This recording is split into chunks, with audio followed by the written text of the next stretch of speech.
kana pane one thing chatofunga kuita guys sevabereki kuna matira vana ngatina matirei vana vedu guys. Pane mwana akapiwa kuchikoroko akaenda kuchikoro zvokuita mafriends izvi vana vavanotamba navo hatizivi mabackgrounds avo ndobva mwana waye apiwa zino anzi zino iri rimedze zino charisineri zvikanzi rimedze kana warimedza richaita kuti pane pachikoro unotywa nemunhu wese pane pachikoro hakuna munhu anokutuka pane pachikoro unenge wave nemapowers ekuti munhu wese anongokuona even kwese kwaunofamba unongori munhu anotyiwa. Mwana ndobva amedza zino. Mwana amedza zino riya handitika kuti vabereki vazozviona kuti there's something wrong pamwana. Mwana akatanga kuchinja behavior kumba.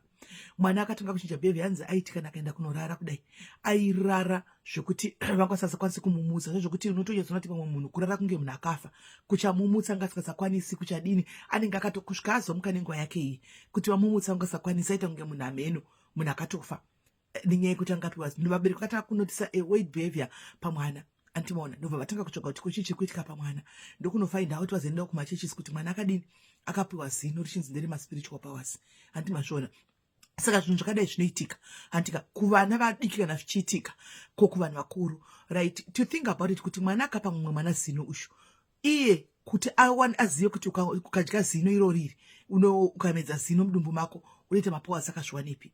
It means kuti zvinhu zvakatangira kumba handiti background itori kumba kwavo.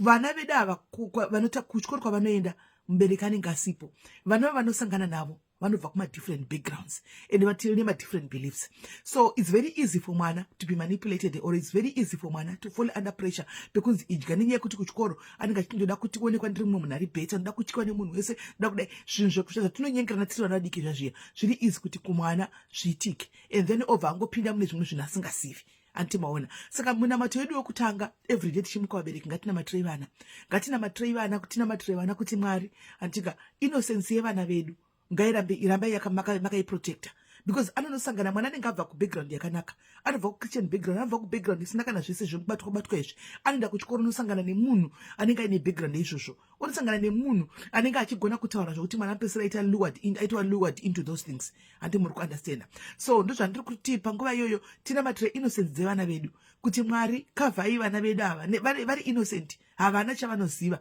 handiti havangafiri mhosva dzavasingazivi. Inini wacho kumba kwangu handina chandinobata handina chandinacho imi ndimo nondiziva kudarika munhu wese hakuna chiriko. Saka mwana wangu why should she or he gets involved mune zvinhu zvakadai. Ngatinamatirei vana everyday tichimuka makuseni kuti vana ava vange vari protected because kuzvikoro kwavanoenda uku zvinhu zvakatoipa. So mwana ye right now ari under maprayers ekuti anamatirwe abve ndopakazotaura kuti ndakapiwa zino kuchikoro neshamwari yangu nemumwe mwana achinditika uchida kuti mapowers pese paunofamba.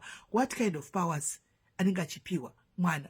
What kind of powers anenge achinzi mwana unofanira kuita mapowers unofanira kuzotyiwa unofanira kuzodai mapowers rudzi yakadaro and where are those powers coming from? Mapowers iwayo anobva kupi mapowers iwayo? So ngatinamatirei vana guys. Mapowers anetsa aya simba remapowers riri kunetsa nokuti munhu wese angoclaima kuti ane power. Mapowers ariko ende anobva kune madifferent sources anobva kwakasiyana siyana. Musazviramba kuti mapowers ariko. Mapowers are there whether evil or good but powers are there. Izvi zvauzongosiyana kuti ari kubva kupi mapowers aya. Ngatisangane zvizere masikati anhasi tichitaura nenyaya yemasimba iyoyo yemapowers. Battle of the prophets handiti mweya iri kushanda mweya yani handiti zvimwe hazvitonidi rocket science guys.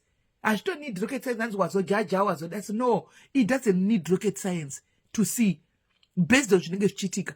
Tiri vanhu venyama tine maziso tinogona kuona kusvika patinogumira ipapo. Tine vanhu venyama tine pfungwa asi pfungwa dzedu dzine padzinogumira. We are so blind brainwashed zvokuti tinobhelieve zvimwe zvinhu zviri silly.